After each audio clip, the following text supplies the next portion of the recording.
Bonjour à tous et bienvenue dans cette vidéo où j'avais envie de vous partager 12 traits autistiques que j'avais quand j'étais enfant. Et il y en a certains que j'ai toujours aujourd'hui, il y en a certains que j'ai plus vraiment.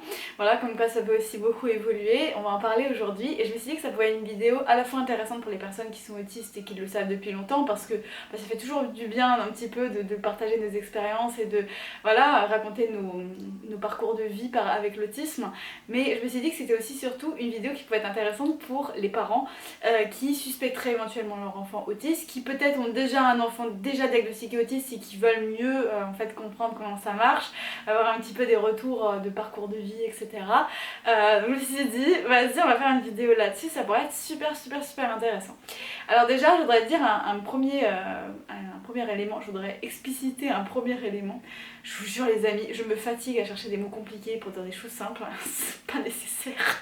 Voilà, mais en gros je voulais faire une petite introduction pour dire que quand j'étais enfant je faisais du mutisme sélectif. Si vous savez pas ce que c'est, je vous invite à aller faire une petite recherche sur ma chaîne YouTube. Il y a 4-5 ans j'ai sorti une vidéo sur le mutisme sélectif où je vous partage mon expérience par rapport à ça. Il faut savoir que ça a quand même influencé beaucoup de ce qui s'est passé dans mon enfance. Et que ça va aussi influencer mes traits autistiques, vous allez le voir. Et j'avais quand même envie de le préciser pour ceux qui ne le sauraient pas, qui seraient nouveaux sur la chaîne et qui débarqueraient. Parce que voilà, c'est quand même important de le préciser. Et tous les enfants autistes ne font pas de mutisme sélectif et donc ça change évidemment aussi l'expérience. Donc voilà, alors le premier trait que j'avais noté, que j'avais en tant qu'enfant, c'est que j'étais excessivement timide. Voilà, et même au-delà du fait que j'étais mutique, parce qu'on peut être mutique et juste légèrement timide ou pas tellement timide, en fait c'est tout à fait possible.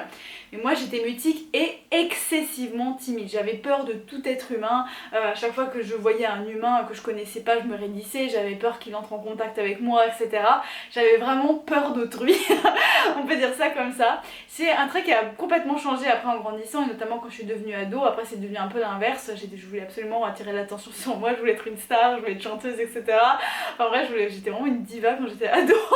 Et du coup je voulais vraiment attirer l'attention. Mais c'est vrai qu'au début quand j'étais enfant et que voilà, c'était vraiment les débuts dans ma vie sociale, sachant que j'avais pas vraiment de vie sociale étant donné que je parlais pas, mais enfin, j'étais vraiment terrorisée en fait par tout être humain en fait qui sortait de mon cercle social très proche. Voilà, et ça c'est quelque chose qu'on peut très fréquemment retrouver chez les enfants autistes, tout simplement parce que comme les enfants autistes en fait n'ont aucune connaissance en fait des règles tacites sociales même entre les enfants, parce que très tôt les enfants vont commencer à établir un petit peu des échanges sociaux, etc., avec des trucs un peu implicites. Chez les enfants autistes, ils vont pas avoir tous ces réflexes, donc forcément ça va un peu les faire peur. Alors il y a certains enfants autistes qui sont pas du tout timides et qui vont rentrer dedans plein fouet, mais il y en a d'autres au contraire qui vont vraiment limite se cacher, quoi, limite fuir en fait toute vie sociale. Ça dépend évidemment d'un enfant sur l'autre. En tout cas, moi, c'était totalement mon cas. Et d'ailleurs, j'ai vraiment des souvenirs en fait que quand j'étais enfant, j'adorais me construire des cabanes. Et en fait, aujourd'hui, en tant qu'adulte, je me dis, bah ouais, en fait, c'est logique parce que c'est un endroit où se réfugier, se cacher, etc. Se sentir dans son cocon. Et voilà, ça fait totalement sens pour moi aujourd'hui que j'étais à ce point à fond pour créer des cabanes, construire des cabanes, notamment chez ma psy qui me faisait construire des cabanes. Enfin bref, voilà. C'était une grosse partie de ma vie. Voilà. Ensuite j'avais noté que, alors ça c'est pareil, gros trait autistique qui pour le coup était un des trucs les plus visibles de l'extérieur, mais j'avais des passions obsessionnelle, les amis, obsessionnelle, et notamment j'avais une fascination pour les jouets qui était démentielle, voilà, une fascination pour les jouets. Pour vous dire à quel point, alors voilà, encore une fois, moi j'étais pas non plus une enfant ultra pourri gâtée dans le sens où voilà, mes parents ne pouvaient pas non plus m'acheter tout ce que je voulais quand je voulais, etc. Et moi ça m'apportait beaucoup de frustration parce que je regardais les catalogues de jouets, notamment à la période de Noël, et je regardais les jouets, je me disais je veux ça, je veux ça, je veux ça, et je le voulais vraiment, les amis. Et quand je vous dis que je le voulais vraiment, je construisais mes propres jouets, les amis. Je me souviens qu'à un moment, je m'étais créé une console de jeu. J'avais mis, je crois, 2 jours entiers pour construire cette console de jeu. Alors, ça peut paraître rien du tout, 2 jours, mais c'est vrai que pour un enfant geeké sur un truc, un projet de bricolage pendant 48 heures, c'est vrai que c'est quand même assez... Voilà, c'était vraiment, j'étais mais absorbée par ça. Et je m'étais créé genre une console en papier, j'avais fait des pliages, des petits dessins, etc. J'avais fait des fausses touches, etc. En fait, j'avais créé une simulation de ferme. Je voulais avoir une console de jeu où on peut s'occuper d'animaux, les brosser, les nourrir, etc. Parce que j'adorais les animaux aussi, voilà, j'avais beaucoup de passion. Et ça, c'était, voilà, ça combinait en fait ma passion d'avoir un jouet en fait qui soit sous forme de console avec s'occuper d'animaux, enfin bref. J'ai mis des heures, j'ai passé ma journée entière à plus réfléchir à ce qui se passe autour de moi pour créer ce truc. Et ça m'est arrivé très fréquemment en fait voilà de créer mes propres jouets. Et à un moment j'avais vu un dessin animé parce que mes parents m'avaient fait montrer une cassette en fait de Disney où on voit un Père Noël et ses lutins en train de construire des jouets. J'étais fascinée au point où j'ai moi-même recréé l'usine des lutins, c'est-à-dire que j'ai vraiment moi-même aussi créé les petits chevaux de bois avec du papier et je me démerdais toujours pour tout construire avec du papier, d'accord? J'avais une paire de ciseaux, du scotch, du papier, ça me suffisait et j'allais vraiment dans des projets créatifs voilà, très élaborés pour, encore une fois, voilà, faire vivre en fait mes désirs tout simplement qui étaient des jouets que je ne pouvais pas avoir autrement, voilà. Et je me souviens qu'à un moment je voulais absolument avoir un jouet qui était Prince Caramel, je me rappelle encore parfaitement. C'était un poney en fait, un poney. Mes parents ils m'ont dit jamais on va t'acheter ça, c'est super cher, c'est de la merde, c'est une grosse connerie, moi je dépense pas un euro là-dedans, etc. Et moi j'étais désespérée, je voulais absolument avoir ce Prince Caramel, je sais pas, je vous mets une photo si jamais je le retrouve sur Google. Je voulais Prince Caramel, je le voulais. Et je me suis créé mon propre Prince Caramel, j'ai pris une boîte en carton, j'ai créé une vieille tête en papier de cheval par-dessus, mais je me suis démerdée pour l'avoir d'une façon ou d'une autre. Et vraiment cette détermination et cette obstination, ça c'est typiquement un trait autistique parce que ça tout simplement ça traduit mes intérêts spécifiques de l'époque, mes passions démentielles de l'époque, et ça, voilà, ça fait partie vraiment des signes qui montrent voilà, qu'on peut être sur le spectre. Encore une fois, on peut être passionné en tant qu'enfant et pas être autiste, mais c'est un des signes. Voilà. Ensuite, j'avais noté, je me suis un peu éternisée, hein, voilà. Ensuite, j'avais noté un truc que mon père avait mentionné pendant le diagnostic que j'avais complètement oublié. Moi, je n'avais aucun souvenir de ça, j'avoue. Mais apparemment, ma neuropsy m'a dit que mon père lui avait dit ça. Bref, mais apparemment pour désigner en fait des objets, enfin pour pointer des objets du doigt en fait ou les montrer à mes parents ou je ne sais quoi, je prenais directement la main de mes parents et je la pointais vers l'objet. Je sais pas si je suis claire, mais par exemple si je voulais montrer Papadak par exemple ou dire que je voulais cet objet ou j'en sais rien, je prenais la main en fait de ma mère ou de mon père et je le mettais directement. Alors je sais pas si, franchement j'ai aucun souvenir de ça, c'est juste apparemment ça a été relevé par mon père pendant le diagnostic. Enfin bref, et ça c'est typiquement ce qu'un enfant autiste ferait. Pourquoi? Parce qu'en fait, généralement les enfants normaux, entre gros guillemets, entre énormes guillemets, les enfants à développement normal, on va dire ça comme ça, très tôt ils vont développer en fait des compétences sociales qui consistent à voilà, chercher l'attention de l'adulte, le regarder dans les yeux, lui pointer un truc et bien vérifier que l'adulte regarde en direction de là où l'enfant pointe, etc., etc. Et comme les autistes vont moins développer ces compétences là, ils vont plutôt trouver des manières alternatives de communiquer. Donc ils vont prendre carrément la main et montrer directement et sans créer forcément de contact visuel ou voilà, de créer en tout cas c'est ces petits liens sociaux en fait que les enfants développent à un âge assez jeune quand ils ont un développement normal. Donc ça c'est vraiment typiquement un trait autistique visiblement que j'avais apparemment. Mais si effectivement vous avez un enfant très jeune qui fait ça, qui vous prend la main pour directement pointer un objet ou ce genre de choses plutôt que d'essayer de communiquer autrement via le regard, via des jeux de babillement, etc. Bah, ça peut être aussi un très grand signe que votre enfant est dans le spectre. Voilà. Ensuite, j'avais noté en point numéro 4 que je m'ennuyais rarement seule. Alors certes, comme tous les enfants, il y avait des moments où je me faisais chier, on va pas se mentir, voilà. On va pas non plus rentrer dans l'idyllique, mais c'est vrai que souvent on me faisait le compliment quand j'étais enfant que je m'ennuyais jamais. Et en plus, ce qui est particulièrement flagrant, c'est que j'avais absolument pas besoin de la compagnie d'autres enfants pour m'occuper. Même au contraire, c'est-à-dire que moi, j'étais pas du tout attirée par le fait de sortir jouer avec d'autres enfants dehors. Moi, ce qui m'intéressait, c'était d'être dans ma chambre et d'être dans mes hobbies. Si on peut vraiment appeler ça des hobbies, parce que c'était un peu plus des passions démentielles que des hobbies. Mais vraiment, j'arrivais très bien à m'occuper seule. Et notamment, quand je passais mes vacances chez ma grand-mère, il n'y avait personne avec moi, il n'y avait pas mes cousins avec moi, il y avait juste ma grand-mère et moi, et on était au fin fond de la campagne. Et souvent, bah voilà, mon oncle, je me souviens qu'encore quand il me disait « Mais tu t'ennuies pas là-bas, tu te fais pas chier ?» Et en fait, je ne m'ennuyais strictement jamais. Et la raison à ça, c'est parce que j'avais mes passions démentielles et que je m'y adonnais, j'étais tranquille, personne ne me dérangeait, voilà, et parfois ma grand-mère participait à mes trucs et tout, donc forcément j'étais dans mon élément et j'étais heureuse, je m'ennuyais jamais en fait. Donc encore une fois, ça dépend vraiment des enfants, d'un enfant autiste à l'autre, mais enfin en tout cas moi c'est comme ça que je le vivais, j'adorais être seule en fait, j'en ai rien à foutre que d'autres enfants participent, au contraire ça allait me déranger s'il y avait d'autres enfants qui allaient venir déranger mon temps seul avec mes passions, donc voilà. Ensuite, j'avais noté en 5 que j'avais très souvent des très gros stress liés à l'école. Et c'est quoi ces très gros stress? C'est par exemple dès qu'il y avait un petit peu une situation où il y avait un camarade qui m'embêtait ou qui me volait mes affaires, ou parce que voilà, encore une fois, comme j'étais mutique, j'allais pas dénoncer, je dénonçais personne, je disais rien parce que j'étais mutique, voilà. Mais encore une fois, dès qu'il y avait un petit peu une situation qui me mettait dans une posture délicate par rapport aux autres enfants de la classe, j'avais très souvent des très grosses paniques, des très grosses frayeurs que je cachais, voilà. Et ça c'est important de le noter parce qu'on parle souvent du masking chez les autistes adultes, mais c'est vrai que les enfants dès le plus jeune âge peuvent masquer. Et moi c'était mon cas parce que par exemple il y avait des moments où vraiment j'étais tétanisée par l'école, j'avais vraiment très peur de l'école et notamment des autres élèves qui venaient un petit peu me foutre la mouise, quoi, tout simplement lié par rapport à ma différence aussi. Et le fait d'aller à l'école me terrorisait littéralement et j'essayais de absolument pas que ça se voit. En fait, je voulais pas que ça se voit, pour moi c'était trop la honte, donc je faisais en sorte que ça se voit pas. Et ça c'est vraiment important aussi à le mentionner parce que ça fait partie des traits qui peuvent être invisibles. Encore une fois, moi voilà, si j'avais peur de l'école c'est parce qu'il y avait des élèves qui parfois venaient m'embêter parce que j'allais rien dire, j'étais mutique. Mais voilà, pour des enfants non mutiques ça peut être d'autres choses. On peut les moquer pour leurs différences, on peut les embêter, on peut même les harceler dans certains cas. Et ça peut amener, ça peut aller jusqu'à la phobie scolaire pour certains enfants autistes. Ça peut même être voilà, il y a beaucoup d'enfants qui ont du mal avec la scolarité par rapport à ça, qui sont terrorisés à l'école. Voilà, c'est le truc un petit peu moins rigolo, mais il fallait quand même en parler parce que c'est important à mentionner dans la vidéo. Ensuite, j'avais noté en sixième point, j'étais une catastrophe en EPS. Une catastrophe, les amis. Une catastrophe. J'étais très malhabile.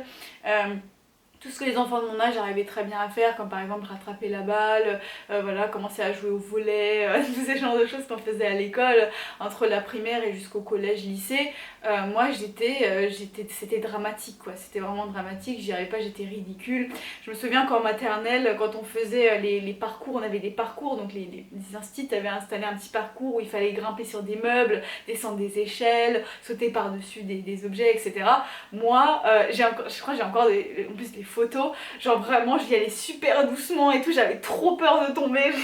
C'était une catastrophe, ça me tétanisait en fait. Et tout ce qui est voilà, les galipettes, les machins, j'étais toujours la dernière à savoir faire ce genre de choses. Vraiment ça me terrorisait. Et ça c'est pareil, c'est un vrai trait autistique, de la maladresse, la motricité fine, tout ce genre de choses, ça peut apparaître chez beaucoup d'enfants. Et encore une fois, c'est pas un critère obligatoire pour le diagnostic, hein. Il y a des enfants qui sont autistes et qui vont très vite exceller dans des sports où il faut être habile, notamment si c'est leur intérêt spécifique. Voilà. Ensuite, j'avais écrit en septième point que je détestais les travaux de groupe. Voilà. Dès que l'institut disait, voilà, on va faire des groupes, on va faire un travail de groupe, ça me terrorisait, mais terrorisait. Et ça jusqu'à très tard, même quand je suis sortie du mutisme sélectif, notamment quand j'étais au collège-lycée, dès qu'il s'agissait de faire un travail de groupe, j'étais terrorisée. Déjà parce que je savais pas aborder les gens, je savais pas leur dire ah salut, tu veux travailler avec moi? Voilà, ça me terrorisait vraiment. Et déjà ça, et en plus, une fois que j'étais dans le groupe, ça se passait toujours mal, c'est-à-dire que j'arrivais pas à connecter avec les gens de mon âge, j'arrivais pas à comprendre généralement ce que faisaient mes camarades, c'est qu'ils faisaient plein de jeux sociaux que je comprenais pas plutôt que de travailler parce qu'ils avaient pas envie de travailler. Je me souviens qu'à un moment j'étais invitée chez une amie pour travailler en fait sur un projet. Il y avait d'autres camarades qui nous ont rejoints pour travailler aussi sur ce projet. Et en fait on n'a absolument pas travaillé, ils ont fait que s'amuser, jouer. Et moi je comprenais pas du tout en fait ces jeux et tout. Moi j'étais là pour travailler, en fait j'étais là pour avancer sur le devoir. Et au final on a fini à passer une journée entière à rien faire. J'étais super frustrée, super en colère. Et je comprenais pas en fait. Je me dis mais je comprends pas en fait. Et ouais, c'était vraiment traumatisant pour moi tout ce qui était les travaux de groupe et franchement à chaque fois je demandais aux profs quand j'en avais l'occasion, je me demandais est-ce que c'est possible de le faire seul. Je sais que c'est censé être un travail de groupe et je préférerais s'il vous plaît le faire seul. Et je me souviens pareil le TPE c'était terrible parce qu'il y avait un élève en fait qui voilà, profitait un peu dans le groupe, qui profitait un peu de ma naïveté, du fait que j'arrivais pas à me défendre, que je comprenais pas trop les règles sociales, ce genre de choses, et du coup c'était difficile, voilà, c'était vraiment difficile. Mais encore une fois, ouais, très commun chez les personnes autistes de ressentir ça, d'avoir du mal dans tout ce qui est les projets de groupe et les travails d'équipe à l'école. Voilà. Ensuite, j'avais noté de pas saisir l'énergie des groupes sociaux, encore une fois, même quand j'étais enfant, quand tous les enfants de mon âge rigolaient sur un truc, moi je comprenais pas ce qu'il y avait de marrant, je saisissais pas, voilà, tous les trucs un petit peu non-dits, etc. Parce que même chez les enfants, il y a des non-dits, il y a des choses comme ça.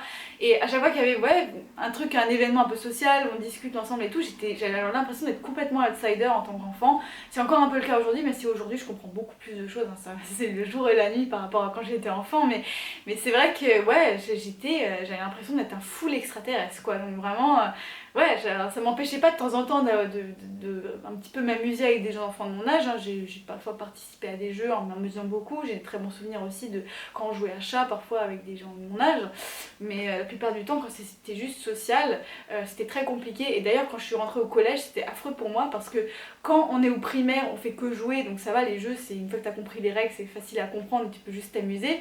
Mais en fait à partir du collège mes camarades ils ont arrêté les jeux et ils se sont consacrés au social exclusivement, c'est à dire qu'il y a des petits groupes qui se forment et on fait que papoter, il n'y a plus de jeux, il n'y a plus de jouer, on joue plus à chat, on fait plus la corde à sauter, on joue plus à l'élastique, et ça m'avait énormément dérangée parce qu'en fait bah voilà j'étais littéralement là, ça y est j'étais officiellement exclue quoi. Surtout que j'étais encore un peu dans le mutisme sélectif à ce moment là, donc c'était très compliqué. Voilà, et après qu'est-ce que j'ai noté d'autre? Ah oui, j'avais aussi noté, alors ça c'est pareil, c'est un truc qui m'est très personnel parce que encore une fois un de mes intérêts spécifiques c'était de dessiner des bandes dessinées et d'écrire des histoires. Je suis passée mes journées à faire ça quand j'ai commencé à devenir pré-ado. Vraiment c'était, voilà, je passais mon temps à faire ça. Et en fait quand je relis ces histoires, je suis choquée à quel point ces histoires c'est juste des autobiographies. Le personnage principal c'était toujours moi, c'était littéralement toujours moi, jamais j'ai inventé un autre personnage que moi parce que j'arrivais pas à m'identifier à quelqu'un d'autre que moi, j'arrivais juste à me comprendre moi-même en fait.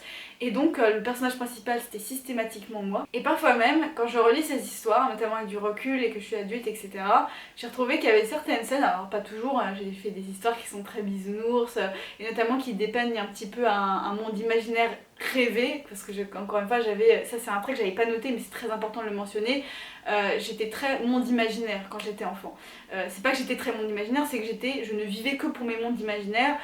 Quand je me réfugiais chez moi, j'étais dans ma tête, je rêvais d'un monde parfait où je me sentirais parfaitement bien, où j'aurais pas de difficultés de socialisation, etc. Je devrais faire une vidéo là-dessus entière parce que c'était vraiment vraiment très caractéristique de mon enfance. Et il y en a certains parmi vous sur le groupe Facebook, d'ailleurs si tu veux nous rejoindre, deuxième lien dans la description, t'as plein de ressources, t'as des podcasts, t'as un e-book, bref, va voir dans la description les ressources. Il y a quelqu'un parmi vous qui m'a dit est-ce que tu pourrais parler des mondes imaginaires parce que moi je suis à fond là-dedans et tout, et j'aimerais que t'en parles et tout, et je crois que j'ai jamais fait de vidéo et je tiens à m'excuser à cet abonné en particulier parce que c'est vrai que c'est un très très très très grand sujet qui a littéralement défini mon enfance en fait. Donc voilà, les mondes imaginaires, mais je me rends compte que déjà je parlais de ces mondes imaginaires dans mes histoires, mais aussi il y avait certaines scènes dans mes histoires qui étaient assez violentes, enfin des trucs assez violents. J'avais même fait une bande dessinée à un moment où il y avait une guerre avec plein de gens morts, et j'ai dessiné des morts et tout, enfin des trucs assez lugubres, sachant que j'étais très jeune, hein, je devais avoir 13 ans quand j'ai dessiné cette BD, enfin des trucs vraiment lugubres. Et en fait je me rends compte avec du recul aujourd'hui que ça traduit un mal-être que j'avais à l'époque par rapport à mon décalage par rapport aux autres. Je me disais je suis bizarre, je suis différente, etc. Et j'avais besoin d'extérioriser cette frustration, cette colère, ce stress parfois aussi, par de la violence dans mes histoires en fait, tout simplement je l'exprimais de cette façon. Et je sais que c'est très commun chez les enfants autistes de parfois manifester de la violence envers eux-mêmes, ou voilà, peut-être même des gestes physiques violents envers d'autres personnes, parce que parfois on a tellement de frustration, de rejet des autres en fait qui nous fait du mal, qui s'accumule en nous en fait, qu'on a besoin que ça sorte par quelque part, on a besoin que la colère elle sorte par quelque part. Et ça c'est aussi un truc que j'avais vraiment à cœur de partager parce que voilà, encore une fois, je me rendais pas compte à l'époque que c'était lié à ça, hein. Pour moi c'était juste, j'avais envie de parler d'une histoire de guerre et tout, voilà, je voulais faire un truc un peu historique, c'est un truc que j'avais appris en histoire, mais quand je regarde maintenant avec du recul et que je vois ces scènes horribles là que j'ai dessinées, je me dis mais ça traduit vraiment voilà, un besoin d'exprimer ma colère et ma frustration, et voilà, fallait que ça sorte par quelque part quoi, tout simplement. Voilà, on est gay là aujourd'hui dans cette vidéo, c'est vraiment des trucs très sympas. Bref, on va essayer de continuer. Ensuite, alors deuxième point que j'avais noté, je mangeais rien. Voilà, je mangeais rien.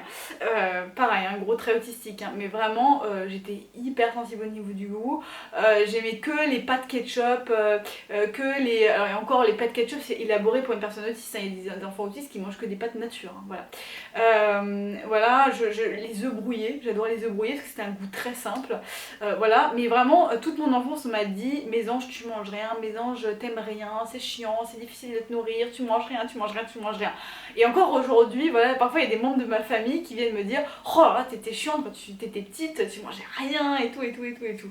Et il faut savoir que ça c'est un trait qui peut beaucoup évoluer parce que j'ai vu beaucoup de personnes de témoignages de personnes autistes qui me disent qu'enfant elles mangeaient rien et en fait quand elles sont devenues adultes elles ont diversifié beaucoup leur alimentation.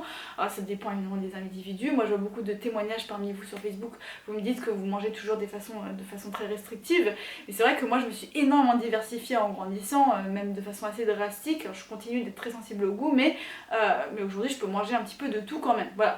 Et quand j'étais enfant je pouvais avoir envie de vomir pour un truc que j'aimais pas.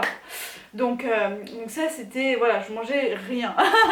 Enfin je mangeais mais déjà je mangeais peu et en plus vraiment une catégorie d'aliments très spécifiques, sinon voilà, j'aimais rien quoi.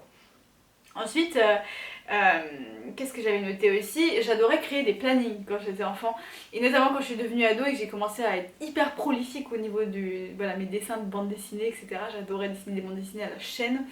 Et en fait, quand j'avais des vacances, plutôt que de me détendre, de m'amuser, comme faisaient tous les enfants de mon âge, moi je créais des plannings de dessins de bande dessinée. C'est-à-dire, je me disais, ok, lundi je vais faire le dessin de la page 11 à la page 14. Le mardi, je vais faire le storyboarding de tout ce qui est la page 50 à la page 56. J'étais super précise. Vraiment, il y avait un planning au jour le jour. Je me souviens très bien quand on partait en vacances avec ma famille, j'avais vraiment créé un planning et tout prévu, juste pour dessiner ma bande dessinée qui était mon hobby, hein, je dis hobby avec gros guillemets parce que c'était bien plus qu'un hobby je pense, une obsession je dirais plutôt, voilà.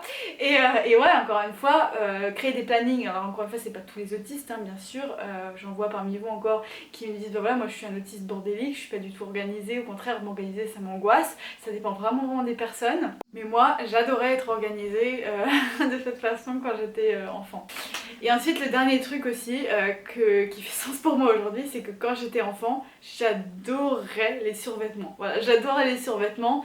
Je me souviens j'avais un pantalon en fait, plutôt qu'on pourrait dire un pantalon de PS, hein, un pantalon de sport pour enfants on va dire comme ça, et la texture était ultra douce à l'intérieur et je me souviens que vraiment j'adorais en fait ce survêtement. Et au contraire j'avais aussi des phobies, par exemple le col roulé, c'était ma phobie absolue quand j'étais enfant. J'avoue que depuis mon enfance j'ai plus jamais reporté de col roulé, je sais pas si aujourd'hui je pourrais supporter un col roulé, je me demande, j'en ai aucune idée, mais vraiment c'était ma phobie absolue, j'avais l'impression que ça m'étranglait, mais ouh, je détestais les cols roulés. Et à contrario j'adorais les vêtements doux, confortables, c'est vraiment le paradis pour moi. Encore une fois très gros trait autistique parce que ça traduit en fait la sensibilité sensorielle tout simplement. Voilà. Et on arrive à la fin de cette vidéo et je sais que voilà, il y a beaucoup plus de traits autistiques encore qu'on peut retrouver chez les enfants. Je ferai peut-être une vidéo dédiée à l'autisme chez les enfants au global et pas sur moi spécifiquement, ça y est, et notamment les traits qu'on pourrait détecter en premier, notamment chez les bébés, les petits tout petits, ça pourrait être intéressant. Voilà, si tu veux voir cette vidéo tu peux liker celle-ci pour m'indiquer que ça t'intéresse, et sinon va voir dans la description si tu veux plus de ressources sur l'autisme et rejoindre notre communauté, lire mon ebook etc. Et d'ici là je te dis à très vite pour une prochaine vidéo. Salut! To the city streets, we began to feel the fire. We rise like tall buildings as the chemicals they take us high.